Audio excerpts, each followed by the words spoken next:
Rebooting Doctor Who with a new doctor, a new companion, and airing it in the modern times when the original show was largely thought of as cheesy and silly was a tall order for showrunner Russell T Davies.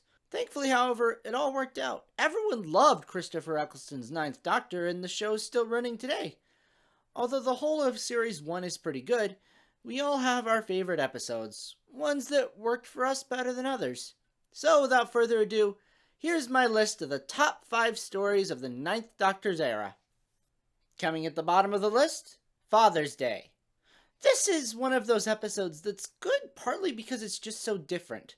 For a show about time travel, Doctor Who hadn't really taken a lot of time in the past to explore the intricacies of that concept. Seeing here what could happen if one thing is changed in the past is really kind of an interesting idea. It could be done one of two ways. Humorously, like in Back to the Future, or emotionally like it is here. Emotion is, of course, another thing the show hadn't really had up to this point. And while we did have emotion earlier in the season, I think this is the episode which, for many, showed the kind of tear-jerking moments this new series could give us.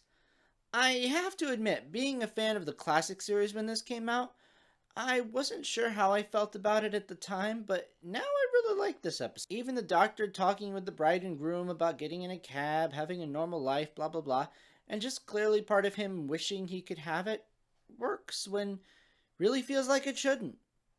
That's why I think this episode is especially important. Like I say, for many this is apparently where they accepted the show could be emotional and that could be a good thing. If this episode had ended up being cheesy, then future emotional elements could have been colored by that, and maybe people would have rebelled against it, and the series wouldn't have been so successful. I don't know. Maybe I'm wrong, but that's kind of how I see it. Next on the list, Dalek.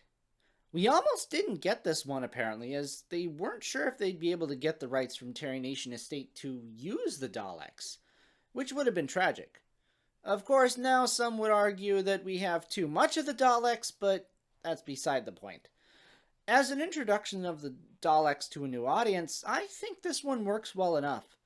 Of course, it may not be exactly an introduction to what they were in the classic series, but that's because it's trying to make them scarier by showing what one can do on its own.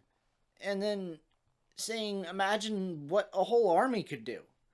Watching this for the first time, I wasn't initially a fan of the whole Rose touches it and this emotional crisis thing.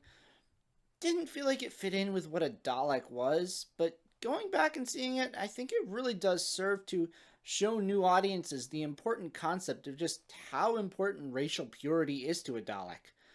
And also kind of relates to the strange dichotomy of the Daleks hating part of their human selves in the finale. Besides a neat story, this episode has some great tension and visuals, and actually, I hear people often going on about what is a good episode to show someone to get them into Doctor Who, and I think this would be a great one. It's got explanations of important concepts like the Time War and the Daleks and the Time Lords, and even somewhat of an explanation of the TARDIS when Adam learns who they are. Yeah, you don't see the inside of the TARDIS, but you get to learn what it is and what they do and all, and yeah, I think this would be a really good choice for an introductory episode. Third on the list, Bad Wolf / Parting of the Ways. Although not my favorite, this might be RTD's most well-written finale. It's clever, doesn't feel forced, and takes you from wondering what on earth is going on in part 1 to being on the edge of your seat for the entire time for part 2. The only downside I would say this story has is the game show references in part 1 are a little outdated now.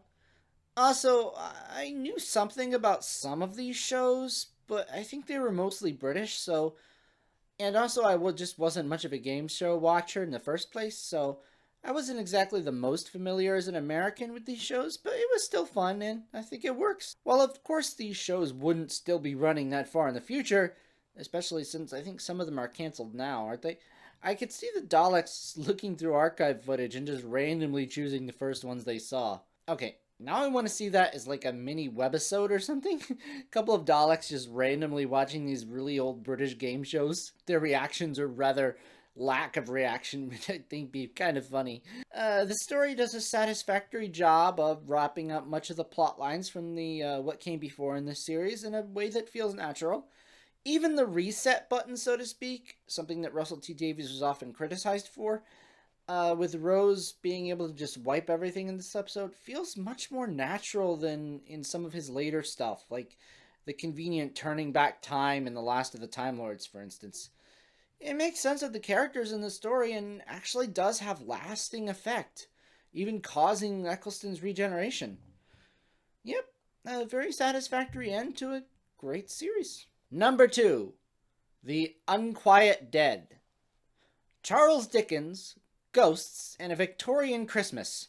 How could Mark Gatiss have come up with a better concept for his first foray into the television series? If you've been following my channel for a while, you may have gathered that I like the spooky, scary entertainment. And this presents very satisfying spooky, scary entertainment. Sometimes when Doctor Who tries to do a ghost story, it gets explained away too quickly and becomes more about the sci-fi elements, making it less interesting. Like Hyde, for instance. The first, 10 minutes are kind of fun, and then it just becomes like bog standard sci-fi with the whole boring parallel universe and person trapped in time. I don't know, I'm sure some people love that, but I was looking forward to a ghost story. The only time that I think I've seen a ghost story actually work in Doctor Who was this and The Haunting of Villa Diodati. In both cases, here and there, even when we do get an explanation of what's going on, it doesn't take away from the creepiness. It kind of adds to it in a way. The idea of these gas creatures wanting to inhabit our dead is still just as creepy as ghosts coming back, maybe even more so. This is, I think, one of the few times when Doctor Who got a horror story right. Honestly, I wish Mark Gatiss had written more of these horror stories. I think that's what he's best at. And top of the list of top 5 Ninth Doctor stories, The Empty Child / The Doctor Dances. Stephen Moffat's first script for Doctor Who proper, and The Doctor Dances was actually the first episode of the new series I got to see. I couldn't, of course, get a hold of the DVDs, I wasn't torrenting or anything, so it just happened to be on when I was at a place where I could watch it, because I didn't have cable, so I couldn't watch sci-fi. But anyways, this story showcases a lot of what would be great about future Moffat stories. It takes something really simple like a gas mask and makes it uber creepy. Added to the creepiness, which I always enjoy, is a very well-crafted story and well-written characters you actually want to know more about.